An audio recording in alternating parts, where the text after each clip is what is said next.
Balake, where is Balake at? My name's Blake. Do you want to go to war, Balake? I'm for real. Ron. Ron is here. Welcome back, everyone, for more SPTV, where every day is a great day not to be in a cult, everyone, which means every day is a great day for me and literally Serge. How you doing, Serge? Pretty good. Chill Bill.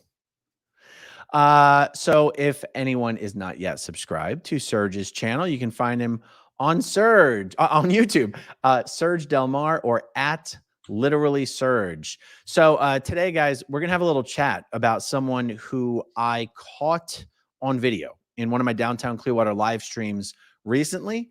Her name is GAYLA Aguirre. We knew her as GAYLA Booth when I think she was married to Stan Booth at that time. I don't know where she gets the last name Aguirre, but that's what was GAYLA her maiden name?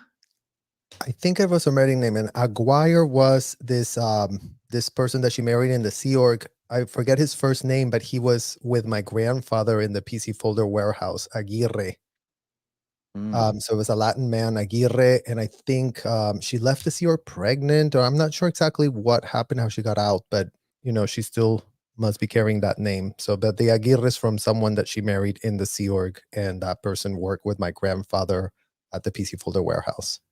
Yes, and she does have a daughter, so I'm assuming that's the daughter she probably left the Sea Org to have. So we were live streaming downtown. I have, for right now at least, my approach to Scientologists and Sea Org members in downtown Clearwater is to ask them whether, in their opinion, Danny Masterson, now that he's serving 2 consecutive life sentences in prison for his crimes against other Scientologists and other female non-Scientologists, whether in their opinion, Danny should be declared from Scientology, declared a suppressive person and expelled, or whether for some reason they're okay with him continuing to be a Scientologist in good standing. Maybe my approach will change over time, but for me, this is my approach, partially because I feel like if I was still in Scientology, and maybe I'm just giving myself too much credit, but I feel like if I was still in Scientology, I would be personally outraged at Danny still being a member in good standing. Now, it has been reported in some places that, you know, some Scientologists are whispering to other Scientologists that Danny has been expelled. But what I'm doing down in downtown is almost a little bit of a test, because if Danny was expelled, you would think that some of these Scientologists would just say that.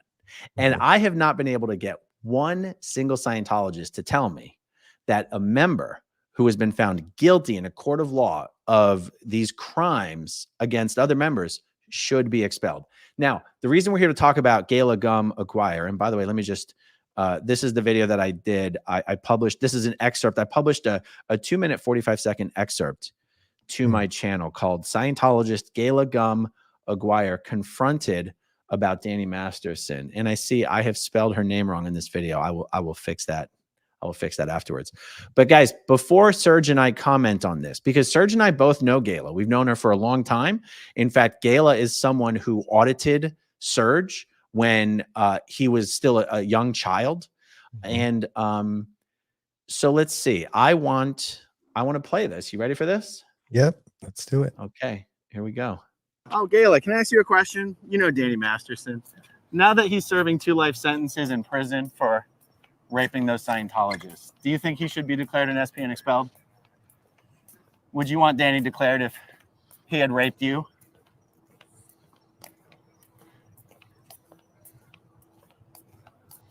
Don't you think it's a little crazy that you can be declared for calling the police on a Scientologist if you get raped, but you can't get declared for actually raping Scientologists?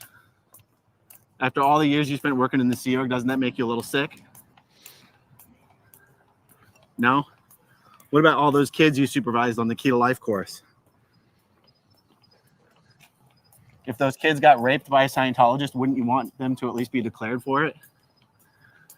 Out of all the people who've been declared just for like not disconnecting from family members, why is it okay for Danny to rape all those Scientologists? What about the OSA staff who covered up the crimes, handled him on his rapes? 10 years later, he was still raping people. But he doesn't get declared. But the girls that he raped get declared. Is that the church you support still? Isn't it time to say enough is enough? Thank you. I'm gonna. You can go that way. This is where a free country. So I'm walking here. You can walk that way. You know me. Don't pretend like you don't know me. Don't you think you can go? By the way, I just want to say, I was basically about to walk through 2 flower pots, and for some reason, she was trying to walk in front of me through the flower pots instead of just walking around them. That's what was going on there. Your ethics officer and say, hey, shouldn't Danny Masterson be declared? Why does he get to see his family, but all these other Scientologists don't get to see their families?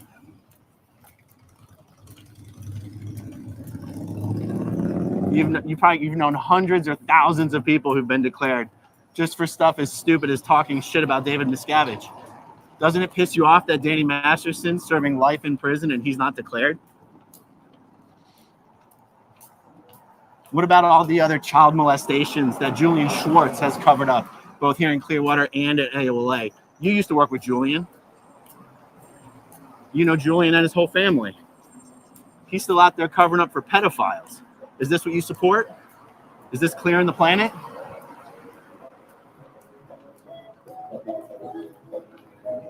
I would have expected more from you after all these years, Gayla.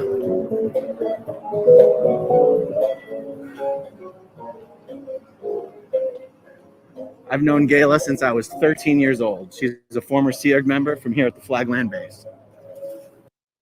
There we go. The story of an actor on a hit TV. All right, goodbye. All right, what are your thoughts?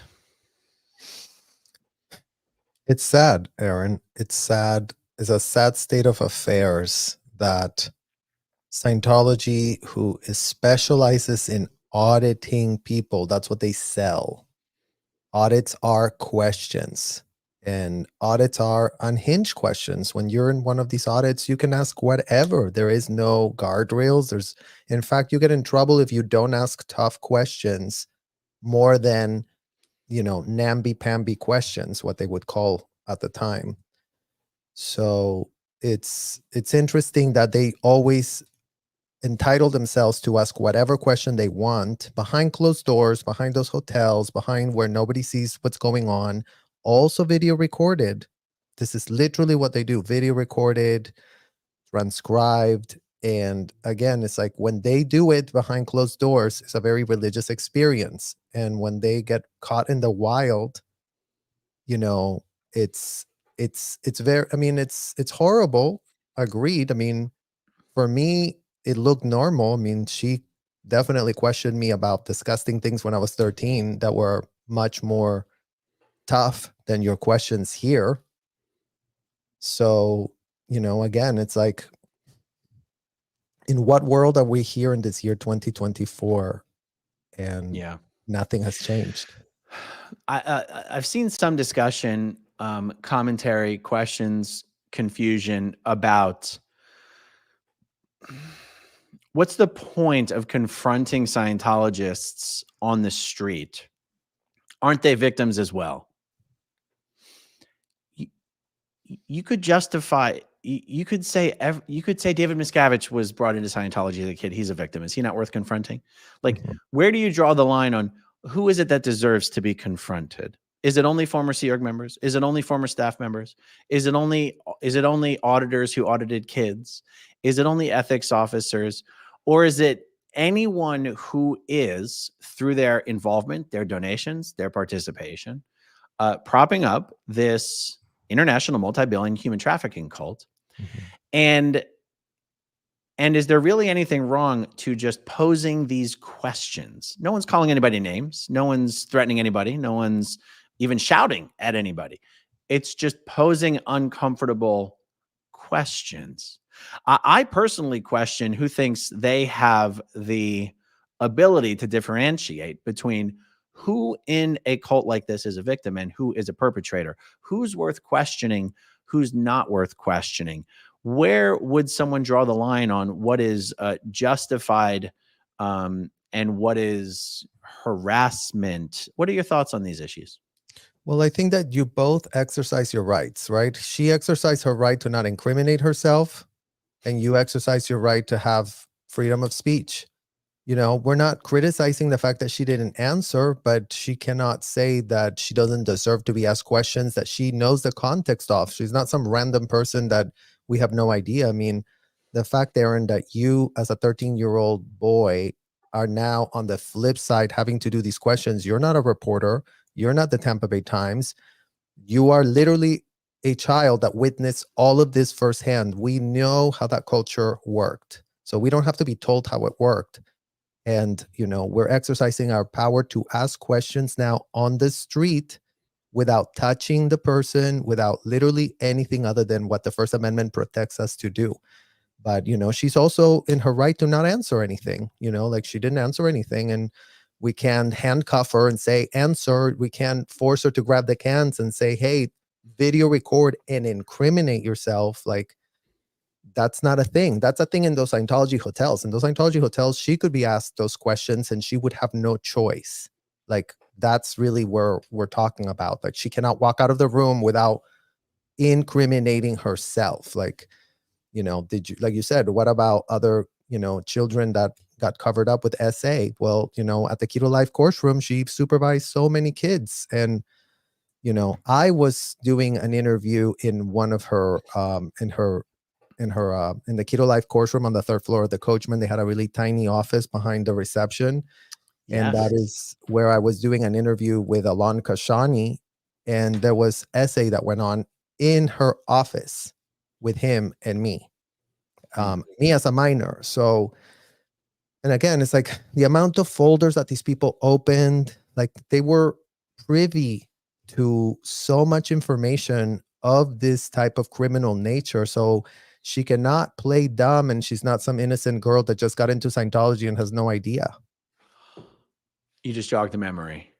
So not only was Gayla over the Key to Life course, but she was over the life orientation course. And the life orientation course has a portion where your entire assignment is to sit down and write as complete a list as possible of every bad and discreditable thing you have ever done in every area of your life, including the area of sex. And this was an assignment that was done by I mean, it's literally one of the major parts of the course. Yeah. And so Gayla is someone in Scientology who is very, very aware of many, many instances where people have committed illegal acts against children, and it has not been reported to the authorities. Now, and I'm not even saying that because I'm like, that's what justifies me asking her those questions. I think any Scientologist, I think it's justified to ask any Scientologist the questions that I was just asking. It just so happens that Gayla is uniquely qualified to be asked such questions. I thought it was interesting. The one thing that got a reaction out of her was saying, you know, hundreds or thousands of people who've been declared. For whatever reason, that got, like, she almost wanted to look at me and laugh. I felt like she was going to be like, oh, you know, it's not thousands. There's not even thousands of Scientologists, silly duck. Well, yeah, but even the smile in that case seems so inappropriate because you were asking her really tough questions before that, right? And then she kind of laughs like, what's so funny? Like, this is not funny. Like, these questions are serious. And for her to kind of laugh just goes to show like how they don't take any of this serious because they've been entitled to act recklessly lawless without a shred of pushback. And they get real pressed when there's even, you know, I mean, again, it's unprecedented. I mean, the fact that you caught her on tape like that brought me so many memories, right? Because like, then I was like, damn, she was the very first person to ever give me a sec check. So she's a groomer. Her Keto Life course was filled of like little drawings and everything looked so nice. And you were doing clay demos and everything had like pictures and photos and cartoons and everything was so kiddie like. Even the LOC, the life orientation course that you just mentioned, everything was so postured, so like, you know, innocent. But we know now on the flip side that, you know, what in the hell were we doing that in these hotels and commercial buildings? Yeah. You know, I just made mention of the life orientation course and writing down all the horrible things that you've done. There was an interview that Janice Gillum Grady did recently And I'm going to forget who she did it with, but it was someone who was talking about his experience running with the life orientation course. And someone admitted to having unalived a child. Guys, I did not say a child in the womb, a young child had committed to, one of the most heinous felonies you can admit to. And this person was not reported to the authorities. Okay. Any former Scientologist will tell you there is no circumstance where you are allowed to report another Scientologist to the authorities. And no matter what the crime was. Now, there's always the exception that proves the rule. I've heard of a story of this daycare, the Scientologist-run daycare in Los Angeles, where the Scientologist who ran the daycare was working with Julian Schwartz to get approval to start her upper OT levels. And as a part of her eligibility clearances, she confessed to the fact that her son had been committing SA against kids at this school. Now, because the son was still 17, a plan was put into place to call the police, report the son, because he was a minor, and all this would be sealed and expunged and all this kind of stuff. And the Scientologist parents were briefed by Julian Schwartz and told not to talk to the police, not to cooperate with the police, but this was going to be what they were going to do to prevent it from becoming a bigger legal deal in the future. And I believe that minor did plead down to some charge. I don't think the minor did any time. And I'm bringing that up as the exception to the rule because I just made an absolute statement that you can never contact the authorities, and someone will be like, that's not true. There was that one time. And so I'm just mentioning that because, guys, that's the course that GAYLA oversaw at Flag. It was probably the biggest key to life orientation course room in the world. I mean, it was the biggest popular thing to do in Scientology was the key to life course and the life orientation course. Yeah. That's why I did it when I was, 13. Did you also do both of those courses at that time? Yeah. So that's who GAYLA is, guys. That's who's just walking around the streets of Clearwater, Florida on a random Friday evening. Yeah. I don't know. So she was the first person to ever give you a Scientology sec check, an interrogation? Yeah, on her class 4 internship. So this is where they, and again, going back to the children are used as guinea pigs. And these internships, people are literally just given whoever they find that can qualify for whatever. It's like, there was no reason for me to receive a sec check, but in Scientology, they literally pitch it as like, oh, aren't you so lucky? Because this would cost you $500 if you really wanted to pay for it to get it done at the HCC by a professional that already got the certificate. I mean, and, in the meantime, these people will just, use you as a guinea pig. And as a minor, they're just sat down and wrote disgusting questions that they felt very entitled to ask me as a 12, 13-year-old that I was. And I remember hating it. I remember and being so confused because I was like, every adult around you is going, oh my God, this is the best thing I've ever done. And aren't you so happy? And then you're just like, no, this is confusing. I hated going. I just oh my God, every time I have to go, it's just it was painful because it would be hours and hours of just sitting there. And you're just in this weird hotel room with a random, because at the time it was literally at the Fort Harrison Hotel that I was doing this interrogations that she was doing it with me. And it went on for months. It just went on for months. And when you said these interrogations would normally cost $500, you mean $500 per hour? Per hour, yeah. So that's the other thing that you're like, okay, it couldn't be a scam because $500 are what's the going price of this, right? So, in my opinion, at the time, I remember seeing well, I'm saving money. I'm doing these things and I'm saving money by affording to be used as a guinea pig. My parents were all about it. They were like, oh yeah, that's great. You're going to get a sec check. You're going to love it. And, I remember not liking it. I remember telling my mom about it and I was written up. And probably that was the last time I ever, because at the time I wasn't in the Sea Org yet. At the time I was still doing the courses as a child, not in school, but I was full-time training as a public too. Right. You know, I remember a lot of the other Sea Org members who were a part of that delivery team in the course room. It was Tony Torito and Nikki Erickson and Adriana Swacco and Mary Pesh. Actually, she was married at that time to Matt Pesh, who's now married to Amy Scobie. Boy, was Amy Pesh a fire-breathing witch. Do you Mary? No, I'm sorry, Mary Pesh. I mean, the memories she was terrifying. Well, and remember, Aaron, you know, the supervisors, they handpicked us because we were like that. It's like L. Ron Hubbard wrote, you have to be ruthless and you have to be, you know, completely uncompromising. And it was expected of you. It's part of the supervisor's code to ruthlessly invalidate a student mistakes. And then it would be like, but use good ARC while doing it.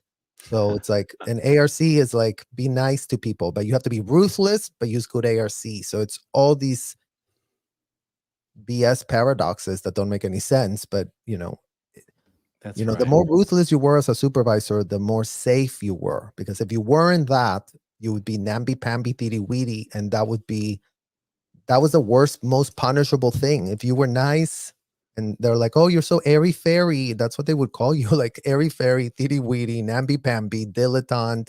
They had all these words to make sure that, you know, you were really embodying this like ruthless behavior because, you know, tough supervisors is what they were after.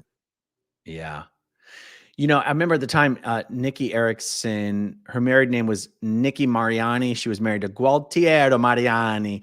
He's out of the Sea Org. Nikki's out of the Sea Org. I've always wondered if Nikki's out of Scientology, though. I remember the most memorable thing about Nikki is that she always had her dad owned a bank, that her dad basically had an unlimited bank account.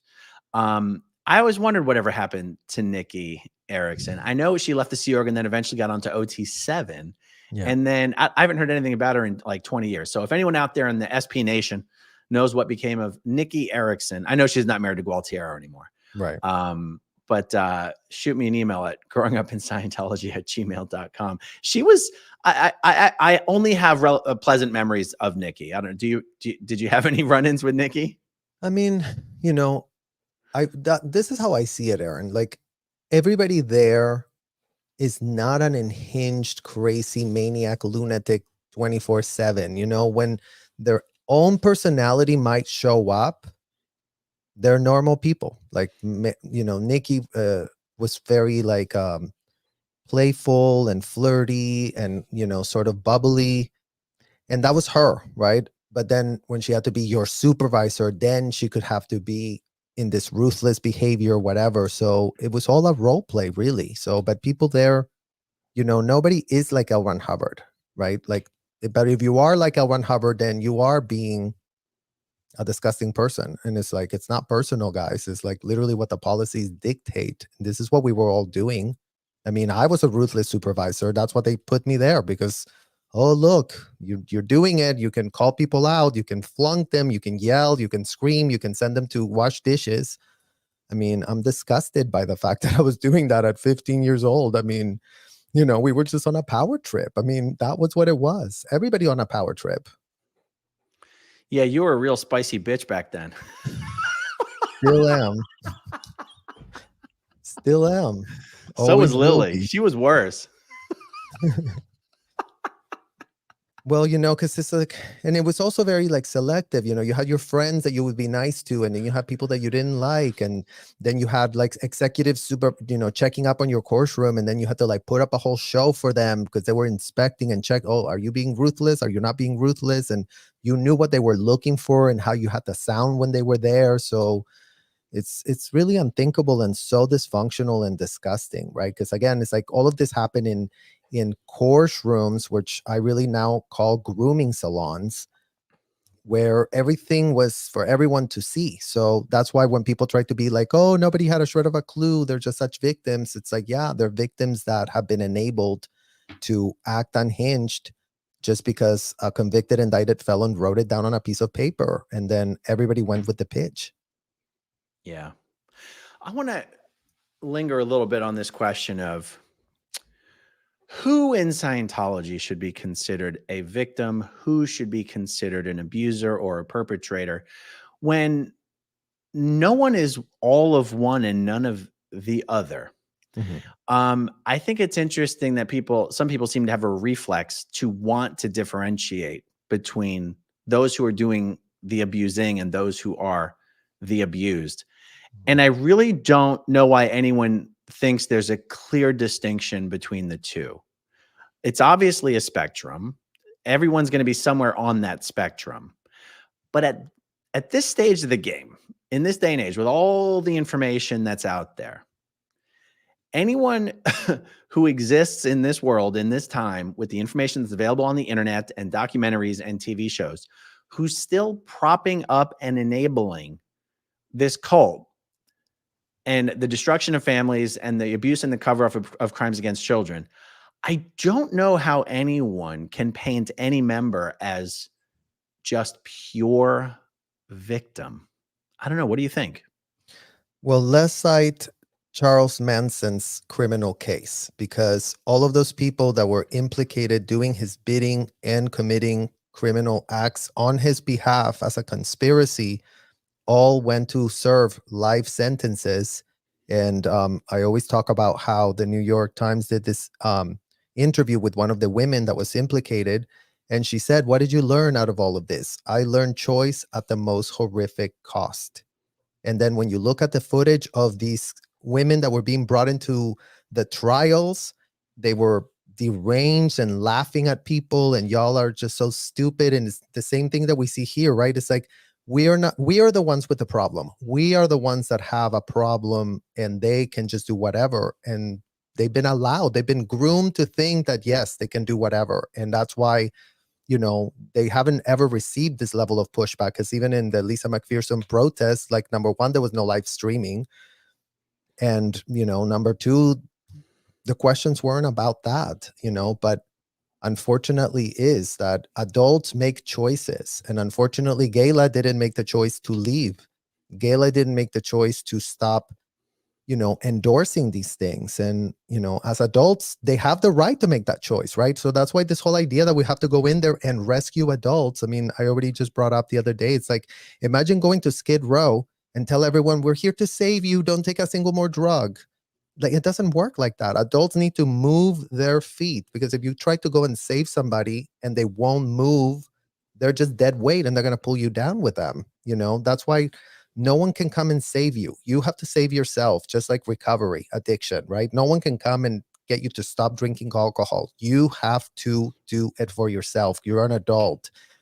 But the problem here is, like, imagine in Skid Row, they were handing crack to kids. That's what that's what we can prevent. That's what we can advocate for. Like, hey, yo, no, you guys might want to destroy your life, love it in there, whatever. No one can come and physically stop you. Not the Clearwater Police, not the LAPD. Nobody can come and tell an adult, right? They're supposed to be able to have the freedom to whatever it is that they want to do. But we're talking about the kids don't have that level of discernment and that level of consciousness. And we would know, because, now that we know what happened to us today, we are questioning why that was allowed to happen. And we are allowed to advocate fiercely for those who cannot consent. That's why I always bring it back to that point, because anyone after 21 is like, a lot of people could be like, "Oh, don't go into a bar and get drunk. That's really bad for you." Sure. But, you're not allowed to grab someone out of there if they're 21, if they've been carded, and say, "This is what I want to do right now. And I'll take the consequences. I might drive drunk and then I get arrested." Right. But it's like, so I think it's about choices, and their choices are being questioned today, because we are in this year 2024. And since you and I were there, nothing has changed. Like, and that's the outrage, like, if people are not outraged over that, it's like, well, how can you not be outraged? And, when we advocate, it's like, it comes from the heart. It comes from knowing, like, I don't wish her bad, but you know what? It's like, There's nothing you could ask that's going to magically be like, oh, we already have this on video. Sebastian was offered jobs, was spoken to nicely, was spoken to in any way. And they double down and triple down on their stuff whenever they get questioned about it. Like there's this guy that left tire marks on the literal pavement as one of the TikTokers was asking him a question as they were pulling into the parking lot, because they get real pressed and angry. And you see with GAYLA too, right? It's like this anger and this like, it's not normal. And again, it's like they're doing courses of communication, but they're nowhere to communicate about anything because they cannot defend the facts on their face. They're so indefensible that the only solution is to pretend that we don't exist and then to demonize us. And that's really like, Darbo, that's what it's called, DARVO, to attack the person so that they can still control their delusion. And we cannot continue to cradle and canoodle delusions of adults that implicate kids, because, if GAYLA is a mom, then she's grooming her child, then she's doing ethics handlings on her child. Who knows? She could be sex checking her child. And no, we're not saying that they can do that. Like, we are allowed to say no. If you know of child abuse, you're supposed to report it, not let the unhinged parent have his way with the kid, because who are we to judge? I mean, and that's where we are. Like, who are we to judge? We are the kids that actually experience that adult with no one giving an F. And now we're on the flip side saying, you know what, that wasn't a good idea. We didn't deserve that. And moreover, no child in there right now deserves it. And we do have to be fierce, staunch advocates for what we know and we experience firsthand. Yeah. So for now, my approach to people in downtown Clearwater is to ask them about the Danny Masterson thing. But I do want to kind of switch over to asking them something about why it's okay for children to train as professional auditors and be put in a position of having to interrogate adults about their sexual affairs. And I just haven't figured out like the quick, easy, smooth way to ask that question. And I've already figured out how to ask the Danny Masterson question. So I always revert back to the Danny Masterson question. But but because I want to ask a question that's kind of like shoving their face in the ridiculousness of it. And the thing about asking about Danny is it's so absurd and ridiculous that Scientology has not put 100 miles of distance between itself and this guy, that like I want to shove that in Scientologists' faces and have them deal with the discomfort and that uncomfortable reality. But the truth is, I think it's possible a lot of Scientologists don't actually know who Danny Masterson is, to be honest. Some of these guys say they have no idea who he is, and I actually believe a lot of them. Well, remember, they cannot check the papers at all or anything. That's anything negative that has Scientology in it from the news media. That's 1000% guaranteed to be like, no, don't read it, and you're going to get interrogated about it if you do. Yeah. But the one thing none of them will be able to claim not to know is that any child old enough to do auditor training is going to be celebrated for doing auditor training. Yeah.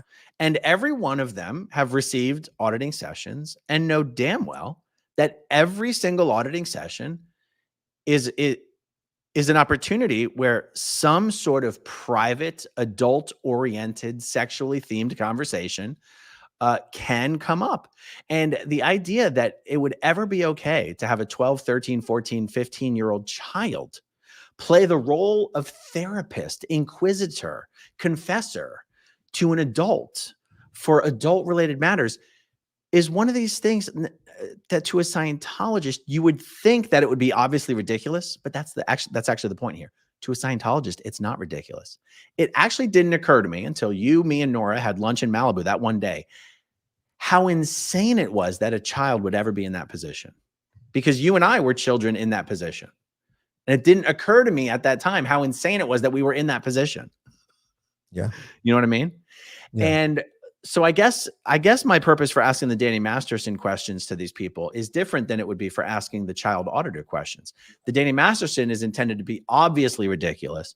The other question is designed to maybe plant a seed of like, do you actually see how insane it is that you would willingly put a child in the position to interrogate an adult about sexual matters and how that's actually child abuse? That is actually SA, you know?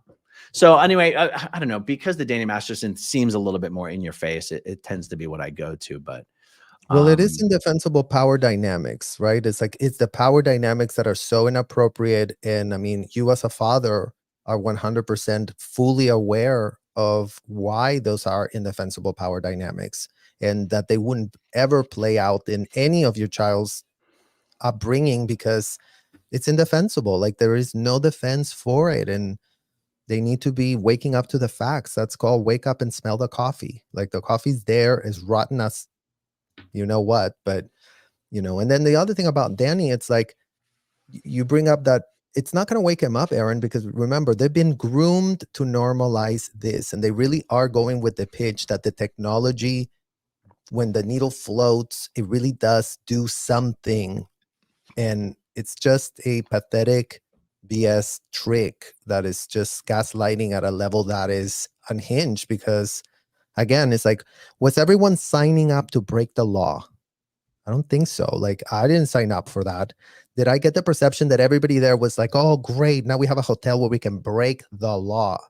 No, everybody's doing these things with this like complete cognitive dissonance of abuse and torture and indefensible power dynamics are really going to get you somewhere. And, you know, and false imprisonment, because, you know, it's like, you know, forget about the fact that these sessions could go into, you know, sexual situations. Then no child could ever leave the room on their own volition, even if it got, there's just no way. And in fact, the more they suffered, the more the session was going to go on, right? Because they can't have the PC red tag. They always have to be like, oh, I loved it. What in the hell they did to me, I loved it.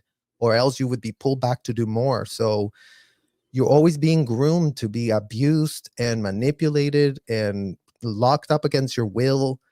And in what world is this beneficial to children? And this is being done on an industrial size scale. This is not just you and I had a bad, it's literally all of us. All of us were exposed. And the other thing, you know, one of the rules of being an auditor is you are not allowed to refuse to keep auditing the person that you're auditing. So like if you're a child auditor and the person that you're auditing is confessing all sorts of disgusting stuff, you're not allowed to say, I'm not comfortable continuing to audit this person. You have to. You'll get in trouble for saying that you don't. And you know that, so you don't say that you don't. Right. By the way, for anyone new to this stream, we've got about 3,200 people watching. If you're not yet subscribed to Serge over on YouTube, you can find him at Serge Delmar or at literally Serge. How about we tackle some of the starred comments here? Definitely. This question comes up all the time, guys. Going rogue. Aren't church employees mandated reporters?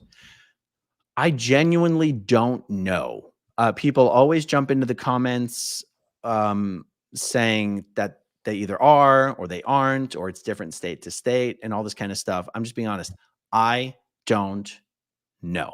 I feel like if it was this simple, Scientology would have been taken down for this already. That's my bias in answering this question, is like, if it were really that simple, this would have already come up.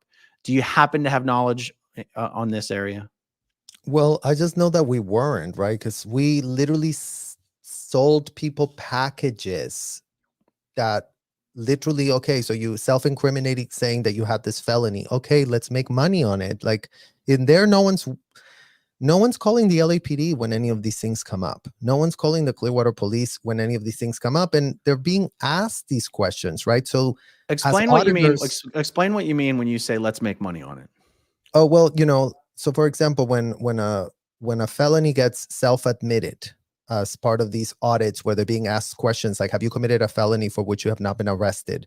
Well, yes, I committed this felony of essaying my daughter. Okay, well, let's sell you now a program that's called the false purpose rundown, the evil purpose rundown, where we're going to really address that. And again, it's like they really do think this technology addresses the thing. So why would they send it to a mandated reporter when they can actually make money? Right. That's right. Yes. So a person self-admits to something horrible. In Scientology, they go, oh, he spit something out that's really bad and it's ruining his life. We can sell him more auditing to fix this.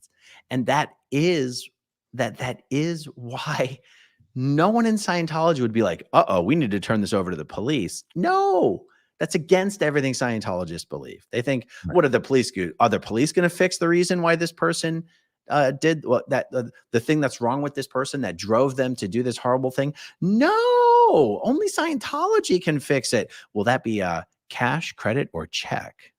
Literally.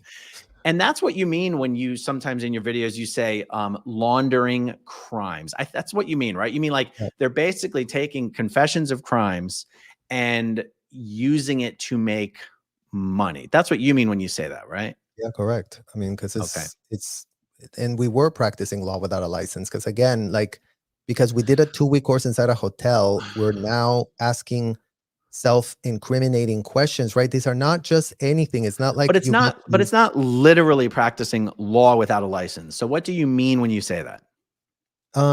Well, to me it is, because again, no. Practicing law without a license means something very specific in the world. But what do you mean when you say it? That we were asking for felonies. And again, in what certificate did we have to ask for those felonies? None other than. But that's what you mean. You're like, that's what I mean. Encouraging confessions of crimes, right? Correct. Yeah. I mean, for it's like money. I mean, see, this is a perfect example of like when I talk about the lunch that Yumi and Nora had in Malibu many years ago, where it's like you had a way of describing things that opened my eyes because I'd never thought of it that way. And so it's so funny when you use these words. It's like it really is what Scientology is. You are encouraging someone to confess literal crimes to you for money. I mean, that's what a lot of auditing is. And it's crazy to hear it described that way because no Scientologist would think of it that way. And yet when you hear it, you go, that is what it is. Now, there's certain types of auditing. There's certain types of auditing that are different things, but an awful lot of auditing is exactly how you have just described it. Well, and remember, it's like withholds are the thing that they say will make the technology not work. So even if you're in a complete, communication audit, if the person did something that was, a felony, then all of a sudden you're back into the withhold pooling. Right. And that's right. And that's what you just said is also another perfect example of how it's true that if a child is auditing someone, it doesn't matter if they're doing the most simplest, lightest, easiest, most innocent auditing process. If something bogs down in the auditing session and the pre-clear is not happy and not winning, you immediately shift gears into what are you withholding from me? What have you done that I don't know about? And that could be anything. That could be like Serge said, I essayed my child last night. Well, all of a sudden, you're having a very serious conversation. And the job of the child auditor is to sit there, natural, relaxed, friendly, unflustered. Thank you. What exactly did you do? Thank you. Is there anything more to that? Thank you. Your needle is floating.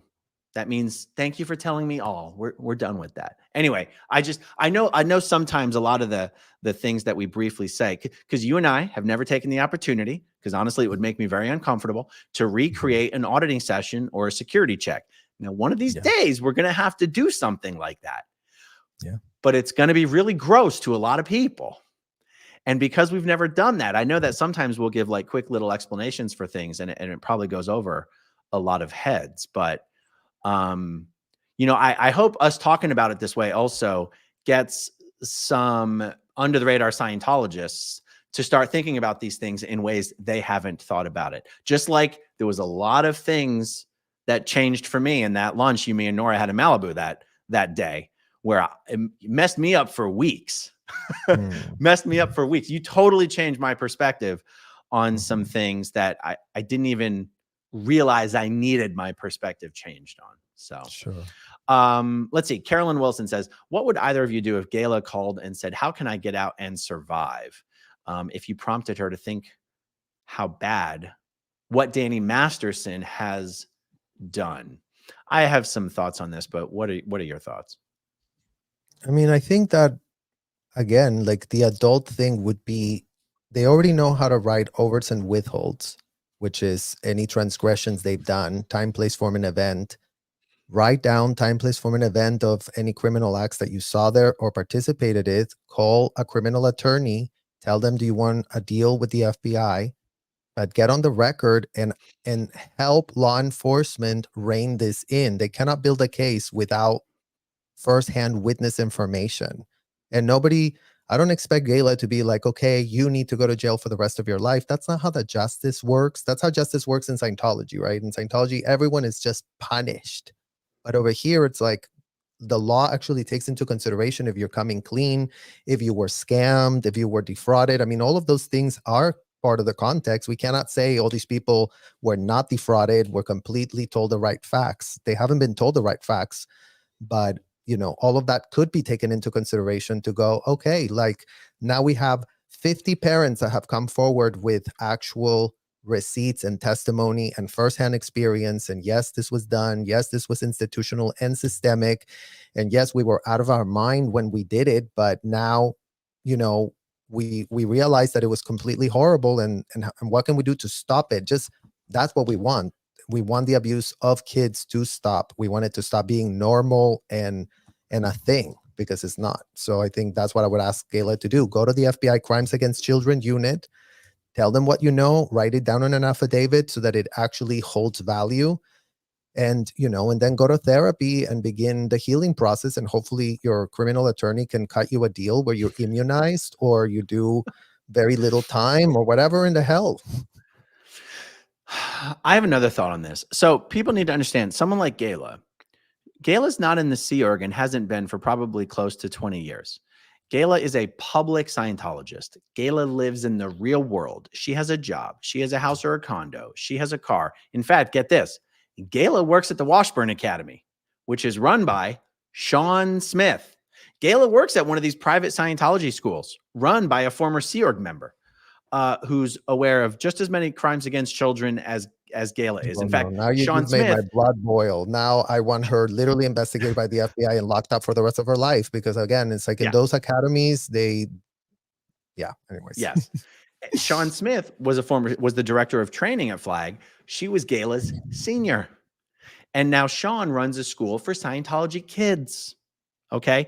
So where I'm really going with this is GAYLA doesn't need anyone to tell her how to survive. I think some people do get you know, because we hear stories of certain people who were born and raised in the Sea Org, and by the time they leave, they don't know how to drive. They don't have a bank account. They don't have an ID. They don't have any of this stuff. GAYLA's not one of these people. GAYLA knows how to survive. GAYLA has made a choice. GAYLA's made a choice to continue supporting the cult. She's made a choice to keep quiet about the crimes that she knows about. And that's true for an awful lot of Scientologists. In Scientology's shrinking state, you know, the amount of turnover in the Sea Org is remarkably high. An awful lot of Scientology public are, in fact, former Sea Org members, former staff members. These people live in the real world.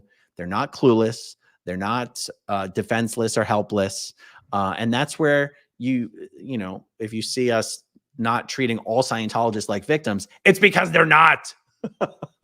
Well, and the other thing to point out, Aaron, is that people get something out of it. It's a network. So there's some benefit that they're extracting from the network, whether it's their job, whether it's that they feel that they're very close to Tom Cruise, that they're very special, that they're whatever. It's like all adults get something out of it. They're not just not getting nothing out of it, whether it's access to unfettered access to kids, many, many ways that they do get benefits for themselves. So it's not like everyone's just exploited and whatever, because then there would be nobody there, right? So there are benefits, just like any pyramid scheme. It comes with benefits, but the benefits are being questioned as of this year, 2024. They don't make sense. Yep, that makes sense. Yeah. MT Kaysen comment, I'm sure Scientology blurs these lines between victim and abuser because it prevents people speaking out through the force of guilt. This is how abusive systems perpetuate. That's a good comment. Also in Scientology, what they enforce is that there is no such thing as a victim. And they actually, that doesn't mean they think everyone's an abuser. Everyone is fully responsible for everything that has ever happened to them and everything that's ever happened to anybody, anywhere, ever. Like everyone is full cause and everyone is fully responsible. And it's weird because you might go, oh, geez, fully responsible. That must mean they must take responsibility. It doesn't, I don't know. It would seem that way, but not really. Unless you call taking responsibility as just trying to fix it with Scientology and saying it's all good now, you know? Like if No, I some think more even Scientologists more found to the out about point. Danny Masterson and got outraged, maybe they would be like, I'm going to go in and I'm going to handle it with Scientology. But once it's handled and it's done. And there's nothing more that needs to be done. And there's, the victims should be thankful that he's handled and they should be thanking us. There's nothing more to be done. Well, there's no victims, but even more horrible than that is there is no children, even though the children are such a part of the context, right? And it's like, Right. again, if an adult wants to involve themselves in that level of depravity and unhingedness and craziness and degradation, whatever, you are allowed to do that as long as you consent to that. There's plenty of examples where people can pay to be degraded, abused, whatever, as long as they want to be part of it and it's benefiting them. No one is going to come and save them. But going back to the context is there's no victims, but there's all the children are victimized because they're all being told that they are just adults in small bodies. And that's the most dangerous false pitch of the whole thing. Yeah, that's true. Valkyrie 24 says when they are aware that they can call the police on outsiders for crimes and not call on insiders, they are abusers because they are enablers. Yeah. That's the thing. That's the thing. And for me, it's like, this is how I see it. Now, that doesn't mean I see all Scientologists as bad guys. That's not how it is. But they are enablers. And there's no such thing as a Scientologist for whom it is not fair to ask them the uncomfortable questions about what it is they are enabling. And they're enabling things they may not even be aware they are enabling. There are probably people out there, Scientologists, who don't know who Danny Masterson is and don't know what he has done. That's okay. I'm happy to be the one to inform them. Yeah. It's not crazy to expect these members to go, you know what? That is disgusting. And any Scientologist who did that should be expelled. That's actually all I'm trying to get them to say. It's not actually a trick question. That's the thing. Well, but even in the Jober confessional, I mean, there's a whole section where it says no Scientologist will ever bear witness for you in court. No, so it's like they're groomed to really be lawless. And somehow, because this convicted indicted felon wrote it down, they're convinced that that's all that they need to rely on. And again, that's what we're saying. Like, that's a false pitch. I'm sorry. Like, yeah, that's reality. Totally. Okay, Pippa says, thank you, Serge and Aaron. This fake religion is more sinister than I could even imagine. GAYLA needs to be investigated. Yeah. Thank you for the comment. I see a lot of starred comments. I can't bring all of them up, but Keela McDonald says, there are no statute of limitations in California for child SA. The law changed in 2019. There are for civil, but not criminal. Kids can't consent. That's good to know. Yeah. That is really good to know. Let me see. Oh, this is a nice one. Shambot. Literally, Serge, and growing up in Scientology, you're both such incredible men. In spite of the cult, you have risen like Phoenix out of the ashes. That's very nice. Thank you. Okay, I'm looking. There's a whole bunch starred. It is painful to hear, Anita D. It is painful to hear all the things you had to endure as a child in Scientology. My heart hurts for you. Just no words to describe. You have endured, and I'm proud of the man you have become. That's on your channel, by the way. That's a comment on your channel. Oh, thanks, Anita. Oh, here's Nora. Hi, Nora.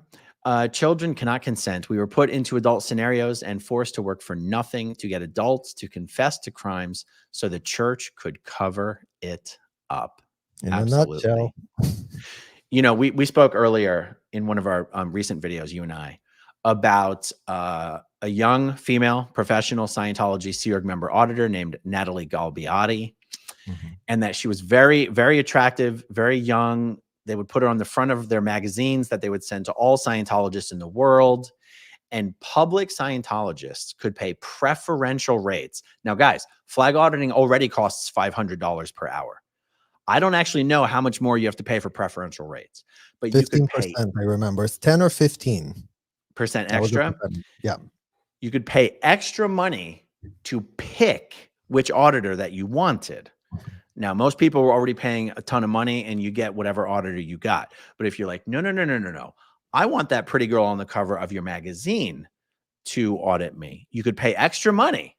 Now, I was contacted by a mutual friend of ours who in turn said that her friend, I use the word friend loosely there, a person that she knows was one of these Scientology public who would specifically pay extra money just so that Natalie, the pretty underage child auditor, would be his auditor. Now, this guy was probably 30 years older than her, and he would specifically pay money just so she could audit him.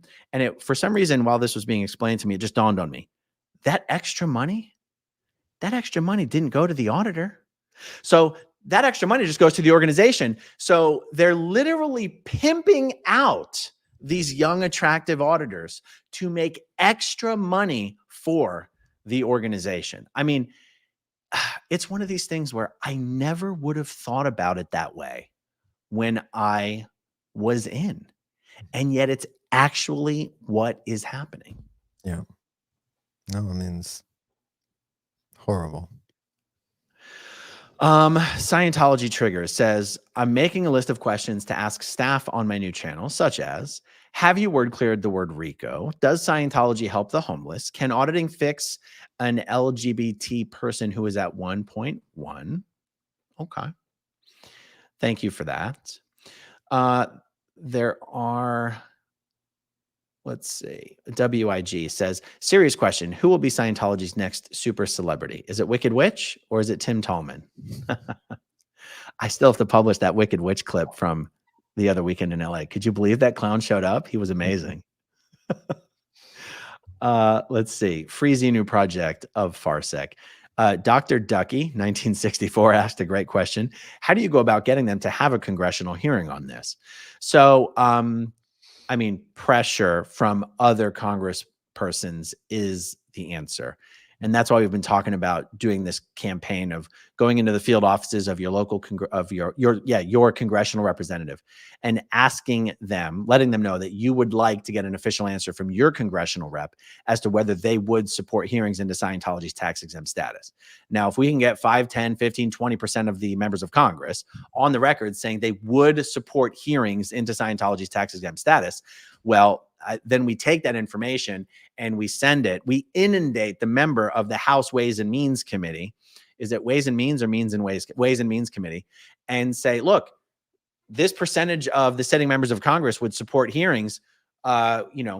We demand that you call a hearing into this. This is going to come about through a whole lot of series of baby steps. And well, and let's make that also a presidential question. Donald Trump and Joe Biden. Literally, we're about to have an election. Where do you stand, Donald Trump? Where do you stand, Joe Biden? Yeah. I'm sure they'd be like, who, what? Scientology, huh? Tom Cruise, who's that? Dave Miscavige, never heard of him. All right, guys, we've been going for about an hour. I'm going to have to jump here. Is this a good time to wrap it up for you as well? Yeah. Okay, good. Guys, if you're not yet subscribed to Surge, find him on YouTube at Surge Del Mar or at literally Surge. Thank you, everyone, for hanging out with us. Thank you, as always, to everyone who watches until the very end. We'll talk to you soon. Ciao. Okay, if you want to see my rock and roll songs, click right on this guitar. And if you want to see a different one of my videos,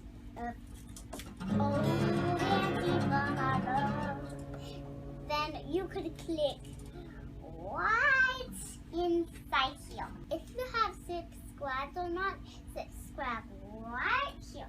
Bye.